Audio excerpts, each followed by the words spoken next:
Bonsoir à toutes et à tous, bienvenue sur Monaco Info. Voici les titres de l'actualité monégasque en ce vendredi 10 novembre. La monnaie de Paris sortira l'année prochaine, une pièce rare à l'occasion des 500 ans de l'indépendance de Monaco. Le prince Albert II est allé visiter l'usine en Gironde. Nous verrons ensemble les derniers chiffres publiés concernant le PIB des entreprises monégasques qui enregistrent cette année encore une très belle progression.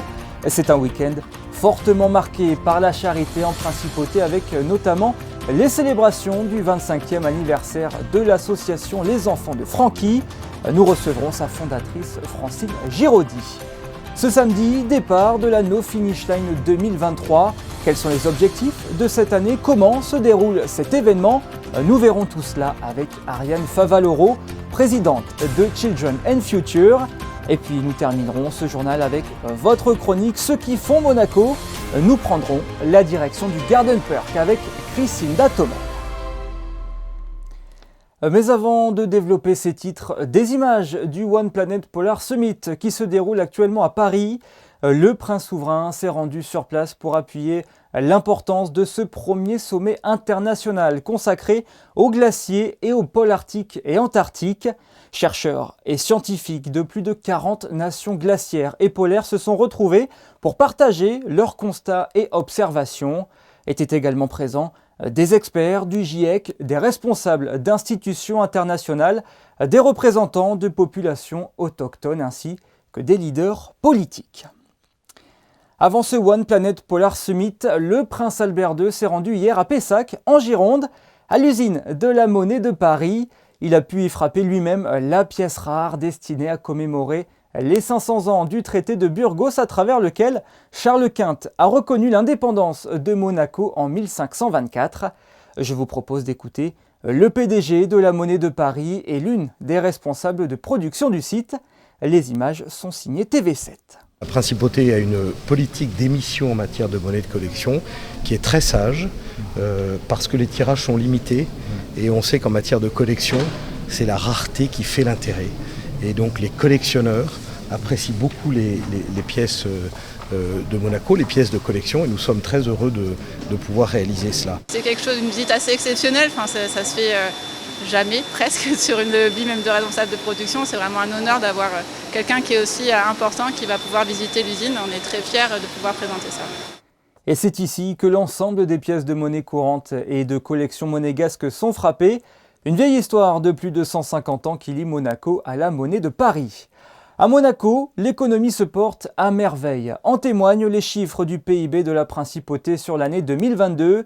L'INSEE relève une hausse de 11% par rapport à 2021, portant le produit intérieur brut à 8,34 milliards d'euros. Le PIB par salarié, véritable indicateur de productivité économique, s'élève quant à lui à 137 831 euros, soit une hausse de 6,8% par rapport à 2021. L'Institut monégasque de formation aux professions judiciaires a organisé ce jeudi et vendredi en principauté un colloque consacré à la lutte anti-blanchiment à destination des magistrats, greffiers, enquêteurs et membres de l'Agence monégasque de sécurité financière. Interrogée hier, je vous propose d'écouter à ce sujet Sylvie Petit-Leclerc, la secrétaire d'État à la justice, au micro de Frédéric Hélion. Ce colloque est très important puisqu'il fait partie des recommandations que Moneval a faites à Monaco. Nous avons demandé à des acteurs opérationnels de Monaco d'intervenir, comme la police, comme le procureur, comme les juges d'instruction. Mais nous avons souhaité également donner un aspect international puisque nous avons sollicité des magistrats et enquêteurs américains qui vont venir nous parler de leur quotidien, qui est la lutte contre le blanchiment dans le cadre des crypto-actifs, c'est encore un domaine qui est assez méconnu. C'est important de démontrer qu'en réalité, nous avons les enquêteurs qui sont parfaitement aguerris, et puis aussi le rôle, l'importance à la fois de la coopération judiciaire, puisque il s'agit d'infractions de plus en plus qui sont commises dans divers pays, et puis aussi le rôle, et je les ai oubliés, qu'ils me pardonnent, le rôle aussi de l'agence monégasque monégasque de sécurité financière, ce qu'on appelait jusqu'à présent SICFIN, qui est désormais une autorité indépendante et qui, notamment dans le cadre du renseignement, est très importante dans cette lutte contre le blanchiment. Au niveau caritatif, ce week-end à Monaco est notamment marqué par le 25e anniversaire de l'ONG Les Enfants de Franky. Pour parler de cette célébration ce soir, celle qui a créé et fait grandir cette organisation, Francine Giraudy se confie à Patricia Navarro. Bonsoir Francine Giraudy. Ah bonsoir. Un quart de siècle, mais ces 25 ans, quelque chose de vraiment spécial, d'extravagant on va dire. Il y a 3 ans, je ne savais pas, mais là maintenant, aujourd'hui, je vois que c'est très extravagant, oui. Alors qu'est-ce que vous avez imaginé pour cette soirée extravagante?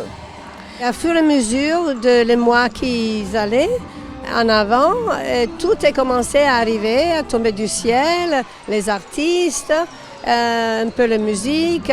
Et j'ai créé cette extravagance. Ça m'a pris 2 ans et demi quand même. Alors c'est une sorte de cabaret et puis il y aura bien évidemment aussi plusieurs événements pour marquer cet anniversaire sur un week-end festif en quelque sorte. Oui, j'étais obligée parce que je ne pouvais pas oublier ni Kids Night, que c'est le lendemain, le samedi, toujours à la salle Garnier, mais avec un repas et un grand DJ party au Fairmont pour la deuxième soirée, c'est-à-dire Kids Night, les enfants. Et puis mes enfants malades, c'est évident que soit le matin à 10h, le dimanche à 10h30 le matin et 14h30 l'après-midi. Et on a seulement 1000 enfants. Habituellement, c'est 2000. Et là, c'était un peu difficile parce qu'on ne peut pas mettre 2000 places aux 5000, aux 4000 à la salle Garnier. Francine Giraudy, avant de faire un bilan, enfin plutôt un bilan d'étape, puisqu'on vous souhaite encore de très belles et longues années, qu'est-ce qui vous a poussé, il y a 25 ans, à vous lancer dans cette aventure? C'est un crescendo, parce que j'ai passé plusieurs années, une quinzaine d'années en Amérique, avec tous les hôpitaux, à Boston Children's University. Et de là, quand je suis retournée, c'était tôt, c'était pas 25 ans, il y a déjà 35 ans, il y a 10 ans avant. La préparation de Franky a pris 10 ans quand même, parce que moi, je voulais faire beaucoup de choses, mais sans association, avec l'aide de personne. Moi, j'ai pensé de tout faire, mais effectivement, j'ai compris qu'on ne peut pas faire tout ça tout seul, parce qu'il faut coinvolgere, je ne sais pas comment dire en français, les gens aussi avec l'argent, parce que c'est comme ça que chaque personne dit « Ah, moi j'ai aidé les enfants ». Et pourquoi ce personnage de Franky? Le personnage de Franky, c'est un mystère. Parce que quand j'ai commencé, les premiers 3 ans, j'espérais que je pouvais cacher derrière Franky, mais c'était un peu difficile parce que sauf les enfants, par contre. À Nice, quand j'y vais, je vois le président de l'association, génial. Je vois les enfants, je dis, oh, alors, tu connais les enfants de Franky? Tu connais le... Oui, il dit, oui, oui. Je dis, et le Noël de Franky? Ah oui, oui, oui. Et Franky? Ah oui, oui, oui. Et il me demande où il est. Je dis, il est resté au bureau parce qu'il a beaucoup de choses à faire pour préparer votre Noël de Franky. Et moi, je suis comme présidente, je vous vois. Mais il pense pas que il pense que c'est 2 personnes complètement différentes. Alors, ce qui est formidable, Francine, c'est que l'action de cette association, elle est à l'image de Monaco. C'est-à-dire que très rapidement, vous avez souhaité apporter une aide solidaire hors les frontières et à proximité. Et vous avez bien dit, parce que ça, c'est le futur de Franky. Je veux que Franky existera toujours. Et je veux que Monaco, ils doivent tous entendre que Monaco, le gouvernement, le palais princier, aille donner une journée pour les enfants malades, un jour à l'an. Il faut que Hector Otto l'a fait, donc Coluche, pourquoi pas. Francine Giraudy, est-ce que vous pouvez nous donner quelques exemples de cette palette très large d'interventions, de projets que vous soutenez? Alors toujours en lien avec l'enfance, mais c'est extrêmement divers. J'intègre tous les enfants à l'événementiel de Monaco. Ça veut dire qu'il y a, je crois, 3 événements par semaine. On commence par le Grand Prix, il y a le tennis, les premières 2 énormes, et tout le reste, tout est petit. Le musée scénographique, le timbre, le musée de timbre, c'est la visite du palais. Mais il y a tellement de choses, et ça c'est très bien. Et on profite de l'occasion pour lancer un appel à la générosité? Ah oui, ça c'est important. Mais les gens, ils doivent le faire avec le cœur. Moi, je ne peux pas demander, donnez-moi de l'argent. Non, non, non. Ils doivent savoir ce que je fais et le cœur qui parle. Et s'ils ont envie, ils le feront. Oui, le langage du cœur, c'est le plus beau. Merci Francine Giraudy d'avoir été avec nous aujourd'hui pour ce bel anniversaire. Vous êtes un amour. Merci beaucoup à tout le monde. Merci.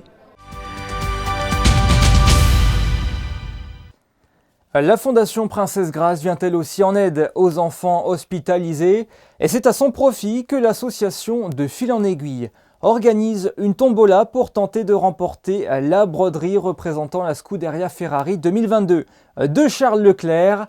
Les billets sont en vente jusqu'au 15 novembre au prix de 3 € dans plusieurs commerces monégasques et notamment au marché de la Condamine.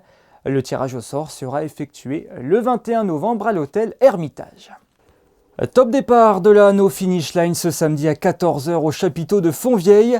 Comme chaque année à Monaco, la course caritative est organisée par l'association Children and Future et a pour but de récolter un maximum d'argent pour ensuite tout reverser vers différents projets en faveur d'enfants malades ou défavorisés. Présentation de cette édition 2023 avec Ariane Favaloro, présidente de Children and Future. Bonsoir. Bonsoir Yannick. Vous sentez que cette No Finish Line est complètement rentrée dans la vie des Monégasques, que c'est peut-être un événement presque attendu chaque année? Oui, on s'en rend bien compte parce que bon, tout le monde est pressé de s'inscrire. Et puis en plus cette année, on a retrouvé les chiffres d'avant Covid. On a 8500 préinscriptions, 300 équipes. Enfin voilà, on a été pas surpris parce qu'on espérait ce regain, mais c'est vrai que là, ça n'arrête pas de tous les côtés, donc c'est génial. Hein. Alors vous avez parlé des préinscriptions, on va parler aussi des objectifs, des sous récoltés. En 2021, il y avait 224 000 € récoltés, en 2022, 251 000. En 2023, est-ce que vous pensez la barre des 300 000 € atteignable? Oui, on pense qu'avec le nombre d'inscrits présents et les sociétés et l'engouement des trophées entreprises, cette barre devrait être dépassée. Enfin, on l'espère fortement. Après, la météo aussi joue beaucoup dans ce genre d'événements. Donc c'est sûr que s'il fait beau sur toute la semaine, ça sera plus simple que s'il se met à pleuvoir toute la semaine. Mais bon, apparemment, ça devrait être pas trop mal, donc on devrait y arriver. Concrètement, comment s'effectue la récolte d'argent? Parce que j'imagine bien qu'en courant, les participants ne sortent rien de leur poche. Non, tout à fait. C'est grâce à tous nos sponsors et partenaires que nous pouvons réaliser notre objectif. Nous avons des gros partenaires tels que la Barclays, la Fondation Niarchos, la SBM Offshore, la Monte Carlo Société des Bains de Mer, plein d'autres sociétés et puis les équipes sponsorisées qui payent les kilomètres effectués par leurs employés. Donc tout ça nous permet à nous de réaliser notre promesse de verser 1 € du kilomètre. Cet argent est ensuite reversé à des associations menant à bien des projets en faveur d'enfants malades ou défavorisés. L'année dernière, par exemple, qui a pu bénéficier de ces dons? Alors oui, les projets concernent pas forcément que des associations, mais c'est vrai qu'on travaille qu'avec des organismes dont on connaît la fiabilité, dont on peut suivre les projets. Donc on travaille toujours avec la direction de la coopération internationale sur des projets à l'étranger comme au Madagascar, au Mali, via le MCH qui forme des médecins, des cardiologues dans les pays étrangers afin que les enfants puissent être opérés sur place. On aide aussi des familles qui ont des enfants handicapés qui doivent prodiguer certains soins, comme des séances de kiné bien spécifiques qui ne sont pas pris en charge. Donc on les aide. On aide aussi SOS Village d'enfants. Enfin, c'est varié. On aide un peu sur tous les continents, que ce soit des enfants malades, défavorisés ou qui ont besoin de construction de classes, d'équipements. Par exemple, au Maroc, on a financé des vélos pour que les enfants qui habitent dans les villages puissent aller à l'école, parce que sinon ils ne pouvaient pas se rendre à l'école. Donc il y a différentes formes effectivement de projets. Un mot sur le parcours au départ du chapiteau de Fontvieille. L'objectif sur ce parcours, c'est juste de le terminer, c'est ça. Il n'y a pas d'histoire de temps, il n'y a pas d'histoire de course. Non, de toute façon, il y a 8 jours qui sont... le circuit est ouvert 8 jours, 24 heures sur 24. On achète sa puce, on la met autour du cou et on fait des tours. Mais on fait des tours tant qu'on veut, on marche, on court. Et le nombre de kilomètres est comptabilisé parce qu'il y a des tapis au sol justement de chronométrage. Donc chacun fait ce qu'il peut et apporte sa petite pierre à l'édifice. Et vous avez donc jusqu'au dimanche 19 novembre pour faire grimper les dons et atteindre cette barre symbolique des 300 000 €. Merci Ariane Favaloro d'avoir été avec nous. Merci Yannick.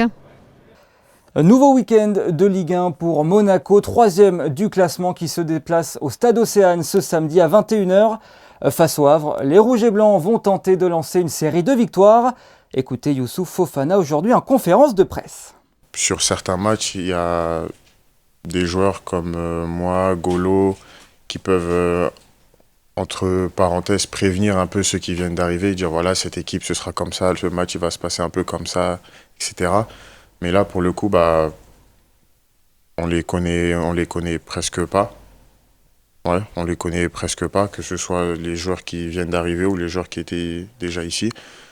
Et cette semaine, on a beaucoup bossé sur eux et on espère tout recracher sur le terrain.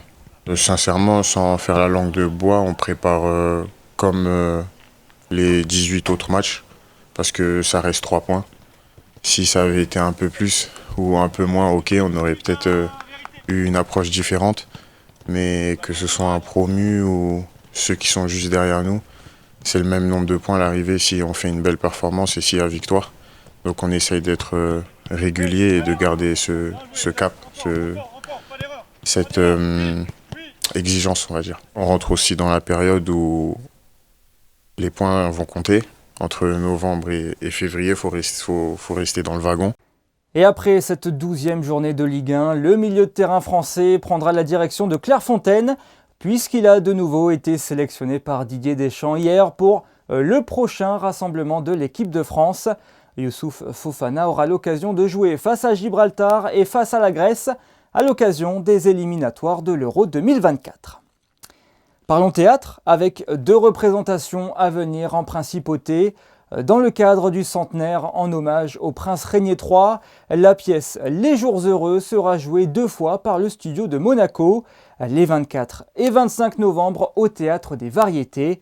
Plus d'informations avec Frédéric Elion sur des images d'Alban Gingembre. C'est l'histoire d'adolescents qui, pendant plusieurs jours, profitent de l'absence de leurs parents, retenus à Poitiers, pour vivre seuls dans la propriété familiale. Une comédie qui mêle histoire amoureuse, quiproquo et jalousie.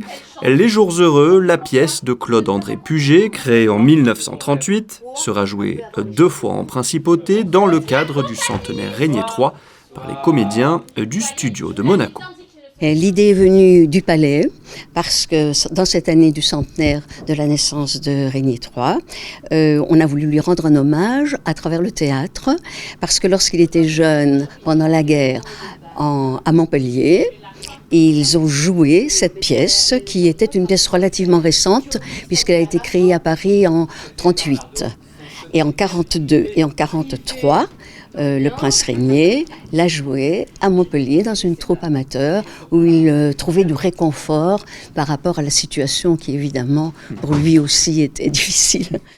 Sur scène, 6 comédiens, 3 filles, Victoria Iovino, Talia Ward, Anaïs Malgherini, et 3 garçons, Père Gispalou, Marc Hernandez et Florent Ferreté. Les 2 représentations de la pièce auront lieu les 24 et 25 novembre à 20h30 au Théâtre des Variétés. Je n'ai jamais passé une journée comme celle-là, moi. Moi non plus. Même à Versailles. Même à Versailles. C'est une adresse désormais bien ancrée dans le paysage monégasque. Dans votre chronique « Ceux qui font Monaco », on vous emmène ce soir dans un café idéalement situé à la sortie de la gare et juste à côté du lycée technique et hôtelier. Retrouvons Christine Datomel. Oui, c'est sur la promenade Honoré II que je vous retrouve aujourd'hui. Nous nous rendons chez Garden Perk. Ici, tout est fait maison. L'établissement a ouvert ses portes il y a seulement 5 ans. C'est devenu la référence dans le monde du bagel à Monaco. Ça a débuté avec le bouche-oreille par rapport à un ami dont j'ai pris le relais. Donc il savait que j'aimais beaucoup ce qu'il faisait et donc j'en ai profité pour prendre vraiment le relais de ce qui se faisait. Et alors, qu'est-ce qui vous plaisait dans ce concept? Le fait maison. Vraiment le fait maison, les pâtisseries fait maison tous les matins et vraiment et avec l'ambiance chaleureuse. Et alors pourquoi les bagels? Pour le concept un peu à l'américaine, avec les bagels, cheesecake, vraiment, on a vraiment une base cookie, tout fait maison à l'américaine. Tous les matins, je fais les cookies fait maison. J'arrive à 6 h le matin, je commence par faire les muffins. On a trois muffins différents. Après, je fais tous les cookies. À peu près, je fais 100-150 cookies par jour. Et à petit, je fais le roulé, le brownie, le banane chocolat, les cupcakes. Je passe le matinée à faire ça. Vous avez toujours été spécialisée dans les gâteaux? Ça vous a toujours plu? C'est une passion ou vous en avez fait votre métier? Oui, en fait, j'ai toujours fait les gâteaux à la maison pour mes enfants, et pour les amis, pour les parents et tout. Et après, ma passion, elle est devenue mon travail, donc c'est parfait. Les bagels, c'est vraiment notre vente primaire à midi. Il y a beaucoup de succès. Alors, lequel de bagel? Le Times Square. Saumon? Times Square, il y a le saumon avocat, le Times Square avec le bacon cheddar, vraiment les spécialités vraiment qu'on peut retrouver aux États-Unis. Moi, j'espère de m'agrandir un peu avec les gâteaux d'anniversaire parce qu'on fait les gâteaux d'anniversaire personnalisés aussi. Et j'aimerais bien de ne faire encore plus parce que c'est vraiment ça ma passion en fait. Et alors quand on veut commander un gâteau d'anniversaire, on fait comment? En fait, on prend la commande et souvent les gens ils m'amènent les photos et je peux réaliser tout ce qu'ils me demandent parce que je modèle la pâte à sucre et je les personnalise comme ça avec les prénoms des enfants et tout. Je prends à peu près 2 semaines pour créer tous les personnages et tout et après on fait ça, on donne ça et les enfants ils sont vraiment contents. Avis aux gourmands donc, vous l'aurez compris ici, tout est fait maison dans le respect des ingrédients. Garden Perk est ouvert du lundi au vendredi de 8h30 à 18h30. Rien de mieux que le fait maison, évidemment. En bref, dans l'actualité, le Comité national monégasque de l'Association internationale des arts plastiques a inauguré l'exposition HELP ce jeudi sur le quai Antoine Ier. Les œuvres signées Christian Bonavia dénoncent les violentes faites aux femmes et seront visibles jusqu'au 16 novembre. Pour appuyer cette exposition, une conférence débat sera proposée ce lundi à 18h à la médiathèque de Monaco, en présence de la déléguée interministérielle pour les droits de la femme, Céline Cotta-Lorda. Coup double pour le Grimaldi Forum. Le centre de congrès et de culture de la Principauté vient de décrocher une 6e certification ISO 14001, mais surtout sa première certification ISO 20121 qui vient couronner l'engagement du Grimaldi Forum en matière de responsabilité sociale et environnementale lors de ses activités événementielles. Il s'agit de 2 références internationalement reconnues dans le domaine de la protection de l'environnement et du développement durable. Les prévisions météo de ce samedi à présent avec Vanessa Dessy. Bonsoir Vanessa. Bonsoir Yannick, bonsoir à tous. Le ciel risque d'être couvert durant la journée avec quelques apparitions du soleil. Les températures seront légèrement en baisse, elles iront de 10 à 17 degrés. Le soleil se lèvera à 7h17 et se couchera à 17h11 et nous fêterons les Martins. Le 11 novembre, c'est évidemment la célébration de l'armistice de la Première Guerre mondiale. Mais c'est aussi, et c'est important d'en être fier, la journée mondiale des célibataires, une fête d'origine chinoise qui pourrait donc être le contraire de la Saint-Valentin. Ce journal touche à sa fin, merci à vous de l'avoir suivi. Pour terminer, revenons en instantané sur 25 ans de l'association Les Enfants de Francky. Les clichés sont signés de l'équipe de photographes de la direction de la communication. Passez une excellente soirée, à demain.